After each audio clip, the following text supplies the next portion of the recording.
Hello everyone. आज हम बात करेंगे बहुत ही इम्पोर्टेंट टॉपिक के ऊपर, जो कि हर एक का प्रॉब्लम रहता है इस जर्नी में। ऐसा आई थिंक कोई नहीं होता जिसका ये प्रॉब्लम नहीं रहता, दैट इज़ ईगो। अब आपको लगेगा कि अरे भाई, मैं तो खुद को कभी सुपीरियर नहीं समझती, तो मेरा कैसे ईगो आ गया। एज़ यूजुअल हम ईगो वर्ड से हमारे दिमाग में यही आता है कि खुद को सुपीरियर समझना। कि सपोज़ कोई एक बहुत रिच आदमी है, तो उसको ना जिनका फाइनेंशियल कंडीशन उनसे लो है, वो सब लोगों से बात करने में कुछ हेल्प मांगने में उनको ना एक हेजिटेशन फील होता है। तो वो चीज़ होता है उनके लिए ईगो। ऐसा नहीं कि हर वक्त ईगो ही है, बट फॉर द ईगो वो नहीं जाते उन लोगों के पास कि अरे भाई, मैं जाऊंगा तो मुझे क्या सोचेगा, मेरा पास तो इतना सब कुछ है, मैं क्यों भला इससे हेल्प मांगूं। ठीक है, ईगो सभी के अंदर होता है, सभी के अंदर। ईगो सिर्फ ये नहीं कि खुद को बहुत सुपीरियर समझना, खुद को इन्फीरियर समझना भी वन काइंड ऑफ ईगो ही होता है। कुछ लोग होते हैं कि हमेशा ये बोलता रहता कि अरे मैं नहीं कर सकती, अरे मैं देखने में अच्छी नहीं हूँ, अरे मैं तो रिच नहीं हूँ, अरे मैं तो ये नहीं हूँ, मेरे पास ये नहीं है। ये भी वन काइंड ऑफ ईगो ही होता है। और एक टाइप ऐसा होता है कि जो लोग कंपेयर करते हैं खुद को दूसरों से। लाइक क्या है कि हाँ, तुम्हारे पास ये है, मेरे पास नहीं है, तुम्हारे कंडीशन तो फिर भी अच्छा है, मेरा तो ऐसा है, तुम्हारे पास तो फिर भी ये है, मेरे पास तो नहीं है, मेरा तो कंडीशन तुमसे बुरा है, मेरा तो ये तुमसे बुरा है। ये भी वन टाइप ऑफ ईगो ही है। तो हम ना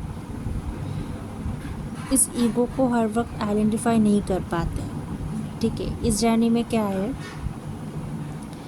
इनर वर्क तो डीएफ को ही करना पड़ता है।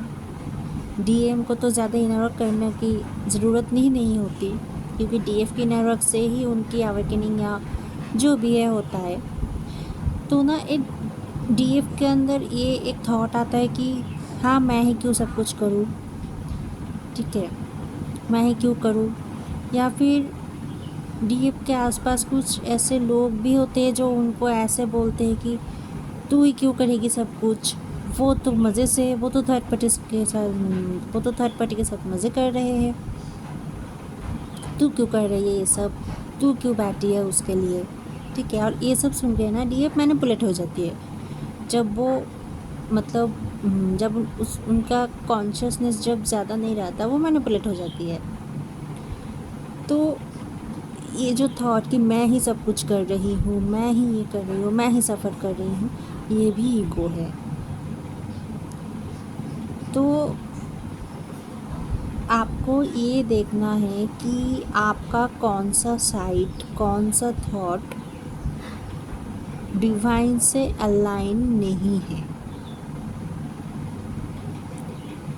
ठीक है, सपोज़ डीएम ने आपके साथ कुछ मिसबिहेव किया है, आपको कुछ उल्टा सीधा बोल दिया है, तो आप उसको पकड़ के बैठे हो कि मेरे डीएम ने मुझे ऐसा ऐसा बोला है, फिर वो थर्ड पार्टी के साथ ये सब कर रहा है, मैं उसको माफ़ नहीं कर सकती। वो भी आपके ईगो ही है। ठीक है, तो ईगो का ऑपोजिट क्या होगा? Forgiveness, surrender, alignment with divine, alignment with truth. तो जब आपको ऐसा लगे कि मेरे साथ ही ऐसा क्यों होता है, मैं ही सब कुछ कर रही हूँ, तो आपको ये सोचना है कि आप ही के हाथ में तो जर्नी का स्टीयरिंग रहता है ना, तो आपको ही करना पड़ेगा।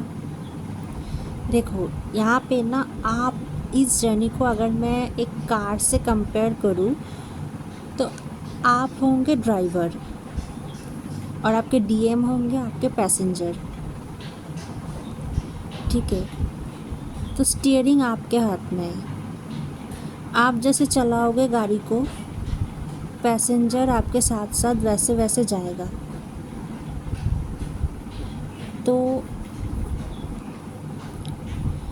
इनर वर्क या जो भी है वो तो आप ही को करना पड़ेगा।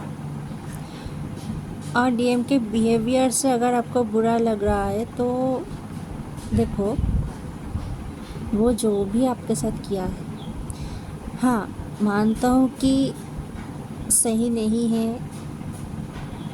As usual point of view, but जो भी उसने किया है वो खुद भी नहीं जानता कि क्यों किया तो गलत है, लेकिन उसको खुद भी नहीं पता कि मैंने क्यों किया इसके साथ ये सब, मैं क्यों इसे छोड़ के बार बार जाता हूँ। अगर कोई आपके डीएम से ये पूछे ना कि तू इस लड़की को क्यों छोड़ा, क्यों उसके साथ ब्रेकअप किया, तो आइदर वो कोई प्रॉपर आंसर नहीं दे पाएगा और वो कोई बिल्कुल सिली सा, एकदम सिली सा आंसर देगा जो सुन के लोग बोलेंगे कि ये प्रॉब्लम था तुम दोनों के बीच, ये प्रॉब्लम, अरे ये कोई प्रॉब्लम होता भी है भला? ऐसा ही रिप्लाई आएगा। मैं बोल रही हूँ कि मेरे साथ ही ऐसा हुआ है, ठीक है। जब मेरे डीएम के साथ मेरा नो कांटेक्ट हुआ था ना, तो हमारे जो म्यूचुअल फ्रेंड्स थे वो ऐसे ही बोल रहे थे कि अरे ये भी कोई रीज़न है, इतनी छोटी सी रीज़न के लिए तुम दोनों के बीच में ये सब हो गया।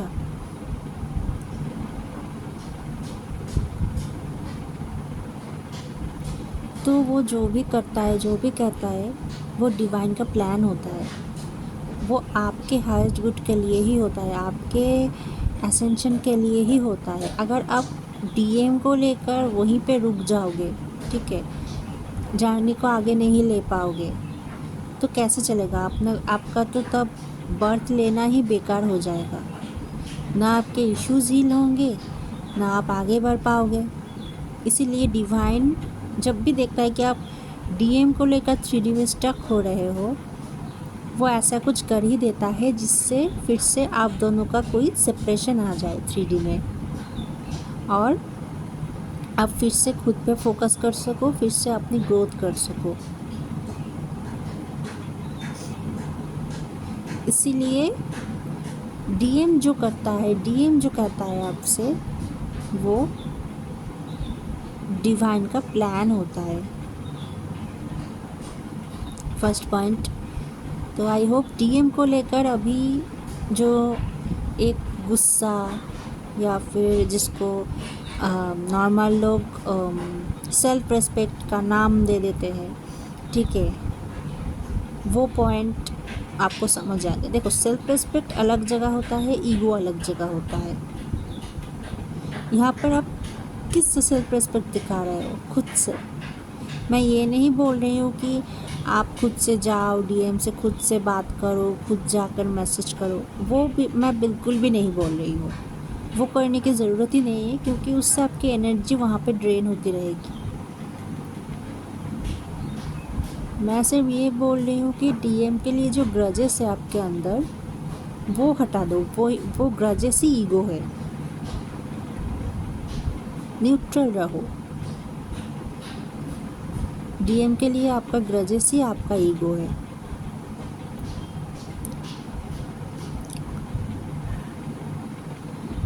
नेक्स्ट पॉइंट है कि हम ना कभी कभी ऐसा कर देते हैं कि सपोज़ आपके कांटेक्ट में कोई और डीएफ है, तो आप ना कभी कभी ऐसा होता है कि उनसे अपनी जर्नी कंपेयर करने लग जाते हो कि अरे इसका तो इतना प्रोग्रेस हो गया, मेरा तो नहीं हुआ, इसका तो डीएम बात करने लग गया, मेरा डीएम तो अभी तक नहीं आया। ये भी एक ईगो ही है कि दूसरों से कंपेयर करना। यहाँ पर अब क्या देखना है कि सबकी जर्नी अलग अलग है, सबका ब्लॉकेजेस अलग है, सबका कर्मा अलग है, सबकी स्टोरी अलग है। तो अगर आपके सामने किसी और का रियूनियन हो रहा है, मैं जानती हूँ उस टाइम थोड़ा बुरा लगता है कि मेरा कब होगा। आप खुद को ये समझाओ कि इसका अब टाइम आ गया, इसीलिए हो गया, मेरा जब टाइम होगा मेरा भी हो जाएगा और कोई उसे रोक नहीं पाएगा।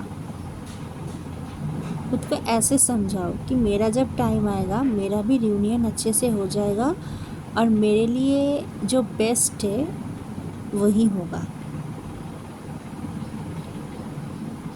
मेरे लिए जो बेस्ट टाइम है उस टाइम ही होगा। अब टाइम मेरे लिए बेस्ट नहीं रहेगा, इसलिए नहीं हुआ। खुद को ऐसे समझाओ।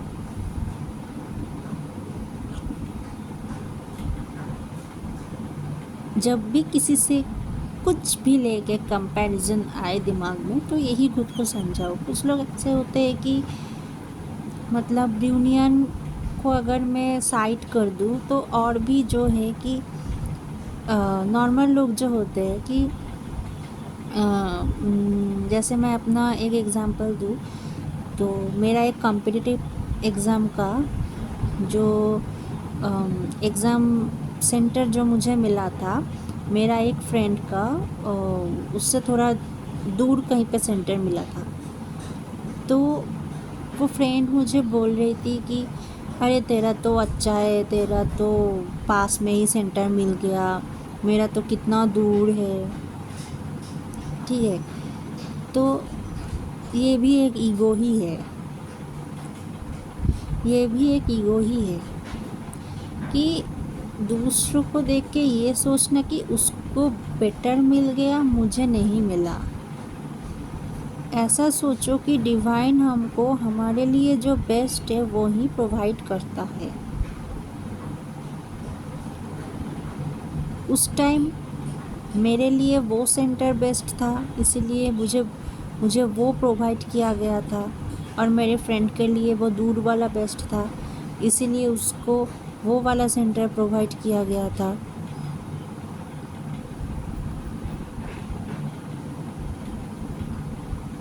ऐसे सोचो कि आपके लिए जो बेस्ट है वही आपके साथ होता है। डिवाइन कभी किसी के साथ इनजस्टिस नहीं करता। और एक जो पॉइंट है कि खुद को इन्फीरियर सोचना कि मैं तो दिखने में अच्छी नहीं हूँ, मैं तो पढ़ाई में अच्छी नहीं हूँ, मेरा तो ये है, मेरा तो वो है।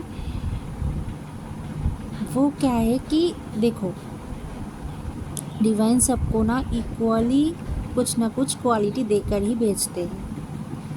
ठीक है, सपोज़ दो फ्रेंड्स है, मैं एग्ज़ाम्पल के तौर पे बोल रही हूँ कि दो फ्रेंड्स है, एक फ्रेंड पढ़ाई में अच्छा है, दूसरा फ्रेंड सपोज़ कुकिंग में अच्छा है।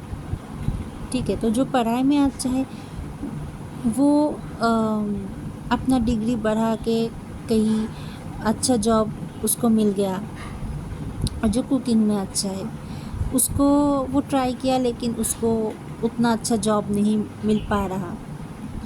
ठीक है, लेकिन अगर वो फ्रेंड उसका जो स्किल है कुकिंग उस पे ध्यान दे तो देखा जाए कि उसको कुकिंग के जो लाइंस होते हैं वहाँ पे उसको बहुत प्रोग्रेस मिला। तो ऐसा नहीं कि आप इन्फीरियर हो, आपके अंदर भी क्वालिटीज़ है, आपको बस उसको ढूंढना है और उसको फॉलो करना है, तो आपका ग्रोथ होगा ही होगा। क्वालिटी सबके अंदर कुछ ना कुछ रहता है, बस हम उसको ढूंढ नहीं पाते या फिर सोसाइटी या फैमिली के प्रेशर के थ्रू हम ट्राई नहीं करते,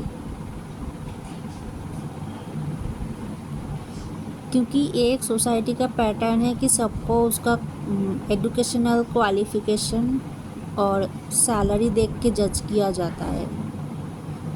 ये एक बहुत ही बिटर ट्रूथ है सोसाइटी का कि जिसका मतलब एजुकेशन एकेडमिक रिजल्ट अच्छा है, जो अच्छा जॉब करता है, वही सबके नज़र में अच्छा बन जाता है।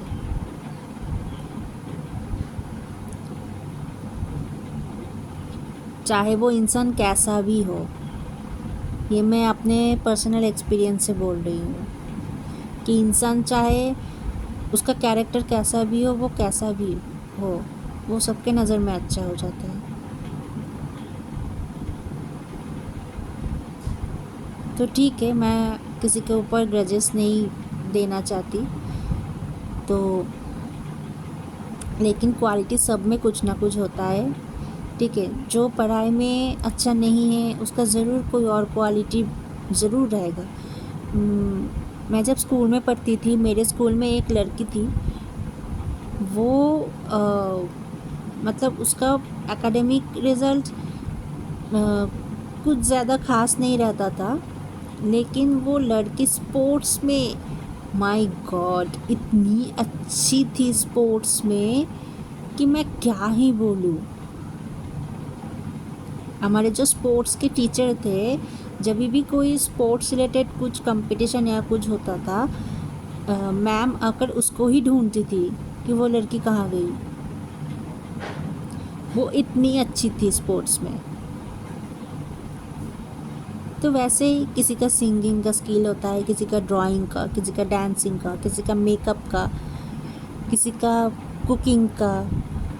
ठीक है, कुछ ना कुछ ज़रूर रहता है, किसी का आर्ट रिलेटेड कुछ ना कुछ तो ज़रूर रहता ही है। तो खुद को इन्फीरियर मत समझो। और जो लुक्स को लेकर इन्फीरियरिटी एक होता है बहुत लोगों के अंदर, देखो, लुक्स तुम जब चाहो बेटर बना सकते हो। ठीक है, मेकअप करके, डाइट करके, या कुछ भी। डिवाइन के लिए हम सब इक्वल है। डिवाइन के लिए डिवाइन कभी लुक्स के बेसिस पे, फिगर के बेसिस पे किसी को जज नहीं करता। ठीक है, कि ये दिखने में अच्छी है तो ये मेरी ज़्यादा फेवरेट है, ऐसा नहीं, कभी नहीं होता। ये सब इंसान करते हैं।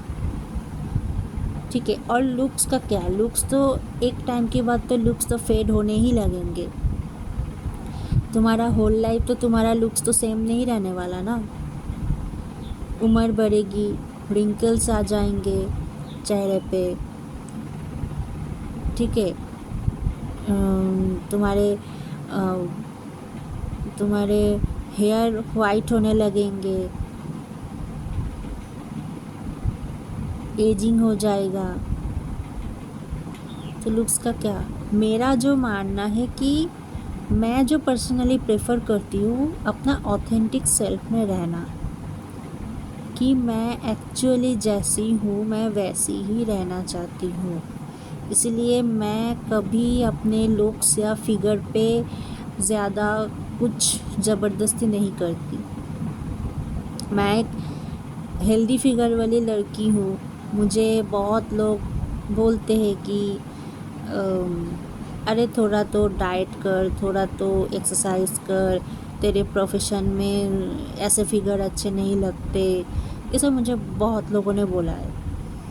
ठीक है, लेकिन एक टाइम तक मुझे बुरा लगता था। फिर मैंने सोचा कि नहीं, मैं जैसी हूँ मैं खुद को वैसे ही एक्सेप्ट करूँगी, क्योंकि डिवाइन मुझे वैसे ही एक्सेप्ट करता है। जहाँ डिवाइन मुझे ऐसे एक्सेप्ट कर लिया, वहाँ मैं कौन होती हूँ जज करने वाली। हाँ, जो नेसेसरी स्किन केयर या फिर हेल्थ को लेकर कॉन्शियस रहना पड़ता है, जो हमारे लिए नेसेसरी होता है ताकि कोई डिजीज़ हमें पकड़ ना ले। ठीक है, वो मिनिमम कंसर्न रखना पड़ता है सबको। वो मैं एडवाइस करूँगी कि वो कंसर्न होना चाहिए हेल्थ के लिए या फिर स्किन के लिए, ताकि कोई डिजीज़ वगैरह ना हो जाए हमें। उसके अलावा तुम जैसे हो वैसे ही ब्यूटीफुल हो, वैसे ही खुद को एक्सेप्ट करो, ठीक है।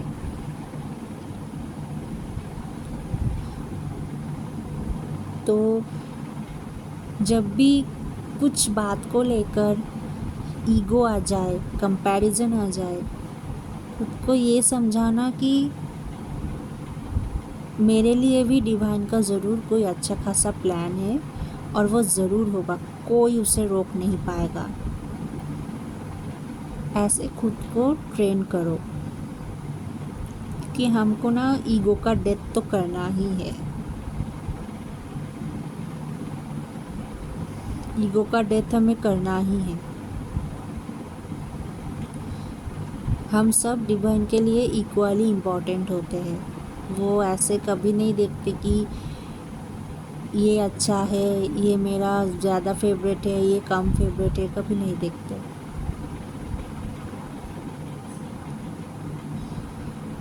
तो आई होप आपको एटलीस्ट कुछ तो हेल्प हुआ इस वीडियो से। कोई डाउट हो तो कमेंट सेक्शन में आप पूछ सकते हो, और अगर किसी और टॉपिक पे आपको वीडियो चाहिए तो कमेंट सेक्शन में मुझे पूछ लेना, मैं ट्राई करूँगी बनाने की, ठीक है। Thank you so much. Radhe Radhe.